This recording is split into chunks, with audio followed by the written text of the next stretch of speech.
Hey y'all, welcome to another episode of Trucking with Bones and the Paperwork Princess, along with Harley and Doggo, where we talk about everything from car hauling to life on the road, from cranky brokers to entitled customers. Thank you for joining us on this journey we call life. All right, here we go.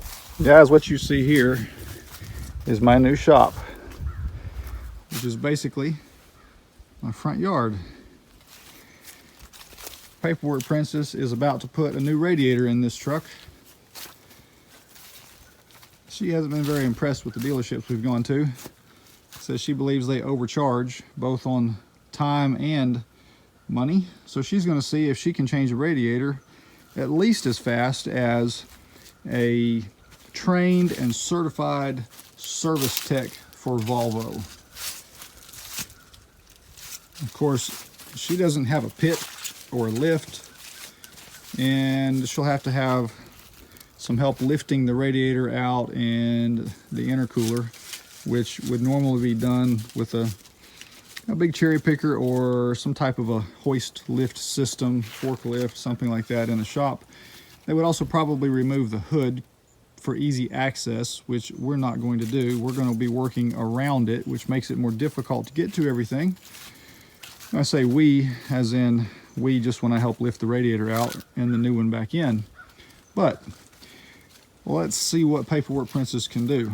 Let's see if she is as good as a certified expensive Volvo tech without all of the fancy shop equipment. So here we go. Well, here she is, hard at work. And it's worth noting at this point that she volunteered to do this job before she'd opened the hood and looked at just how much stuff had to come off to get to the radiator. Here she is starting on the reservoir up top, and you can see the look of concern on her face. Well guys, today I'm changing a radiator. I've already pulled the hose down there to drain the coolant and removed the bolts out of this side of the charged air cooler. I'm working on removing the radiator. Not removing the, well, of course I'm working on removing the radiator. I'm working on moving the coolant tank, which is thoroughly stuck, to be honest. So yeah, I'm gonna pull it off and move it up onto the engine because I don't want to take it completely off. But the lazy chair, I mean, from what I was working on, yeah. And come down here to check and see what our progress is.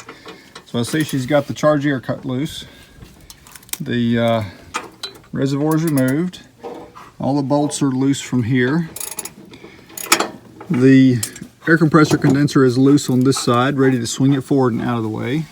So this is almost ready to lift up and out of the way.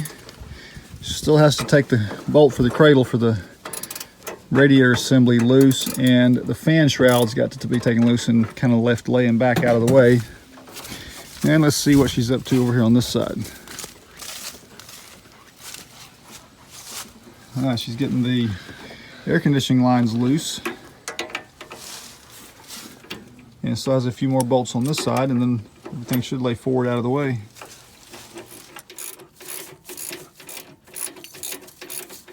Today, but this top radiator hose right here goes from the radiator up and around and into the reservoir. It's brittle and it just broke off right there where it comes out of the radiator. I'm going to need that as well. And then the other hose that comes from the, looks like the thermostat housing probably right here, up and around and into the bottom of the reservoir is also broken. So can I get both of those? As you can see here, we are lifting the charge air or intercooler system out of the way in order to gain access to the radiator. This was one of the two-person projects, the way we had it set up without removing the hood. Big old hunking piece of aluminum, not terribly heavy, just large and bulky, and you don't want to drop it and potentially put a hole in it, because then you have no turbo boost. And no turbo boost means no power and lots of black smoke, and nobody's happy, and your fuel mileage is down, and all kinds of bad juju. So no holes. You see the evidence of the leaks splattered everywhere. Alright, so do these structural bars need to go on the other one? It's leaking all along this crimp across the top.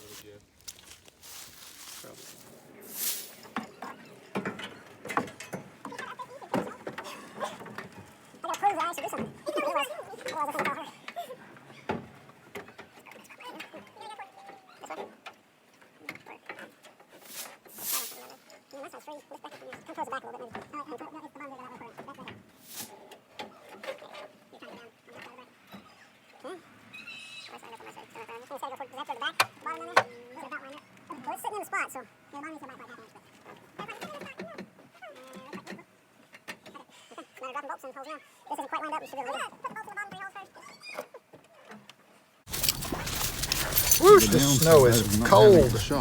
Not much of it, but the weather sucks for doing mechanic work. So I thought I'd come down here and check on the paperwork princess and see how she's doing. It looks she's at it anyway. Yeah, it looks like with the new radiator installed, she is in the process. Got the radiator in. She's making good progress with it. Got to set the almost makes you think she's a charge air or intercooler in, whichever one you want to call it. Moving right along and actually matching or beating and button everything back up at a dealership. Dogs are having fun out here. Yeah, she's wrapping up, removing a little bracket from the old radiator. All back together at this point. A few miscellaneous nuts and bolts still to put in. Of course, the coolant to put back in. The bracket she's taking off over there goes from here to these two coolant lines, or AC lines. As you can see, she's got all these bolts put back in. Coming together nicely. Looks like she's done it before, except she hasn't. And she's still completing it within the dealer allowed time. Just proves once again that dealers rip you off. So I got out of my lazy chair to come down here and see what kind of progress Paperwork Princess has been making. Turns out she's taking a nap on the ground. Now, putting the bottom bracket in place for the transmission cooling lines.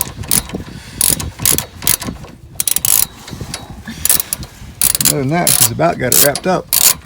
You guys, right here is one of the most exciting parts of the job. Pouring in the coolant.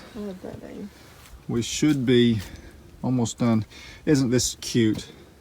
Paperwork Princess is using a pink doggy bowl for the nuts and bolts and wrenches and stuff. That's all I had access to. Hey, it works. So, let's see here. Oh, look. I don't see any coolant dripping on the ground. Wouldn't that be cool? There are some tools on the ground, but no coolant. Where's it all going? Because ain't none of it in the reservoir.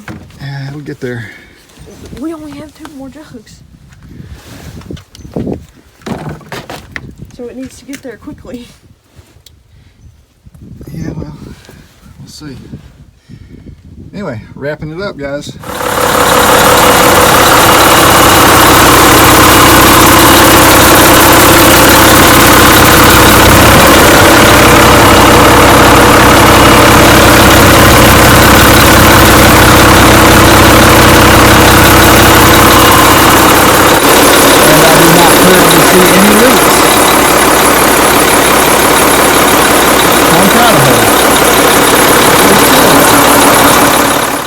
Well, guys, project is completed.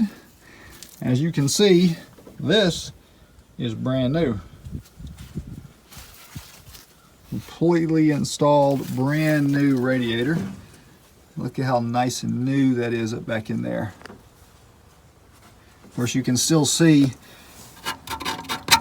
the pink stuff all over the engine from the leak that we had.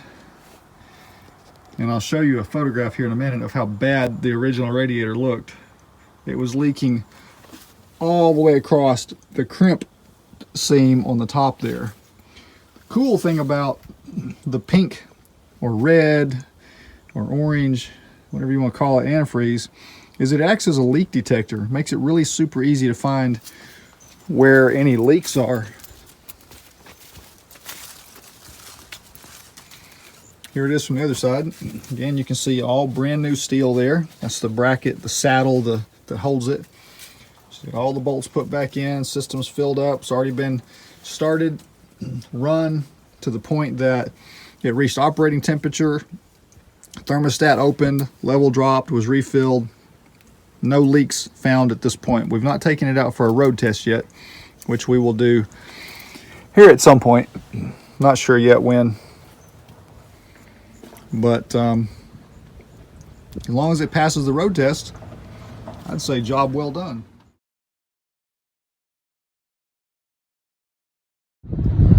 Alright, y'all. So, the radiator swap's done. Took me 7.5 hours to do it. It took me 3 different days to do it because after 4 hours on the first day it started raining and I really didn't want to get soaking wet, and like we didn't really need the truck, so there wasn't like a big rush on it, so it could wait. And then the next day that I was going to work on it, I only spent an hour because it snowed and it was freezing cold and I just didn't want to be miserable. So I finished up the last 2.5 hours this morning on it. I finished it in 7.5 hours, and Volvo's book time for it is 8 to 10 hours, which I don't really understand because I'm not a mechanic at all, and it took me 7.5, and that 8 to 10 hours is supposed to be like mechanic time. So I guess maybe they charge for their goof around time that they know the techs are gonna have. I don't really know. It wasn't that hard. It was just like some of the pieces were pretty heavy, but it wasn't like hard or difficult or anything like that. And the radiator comes out in this big black cradle, and I was afraid when I first looked at it that I was gonna have to take the radiator out of that cradle and put the new radiator in. But when the new radiator came in, it was in its own cradle, so it kind of changed some of our plans. The cradle was different, so the coolant reservoir attached to the top different and stuff, so it made a few things different, but all in all it was a pretty not hard job. It's kind of involved because of all the stuff that has to come off, but all in all it was easy, so save yourself some money and do it because you can.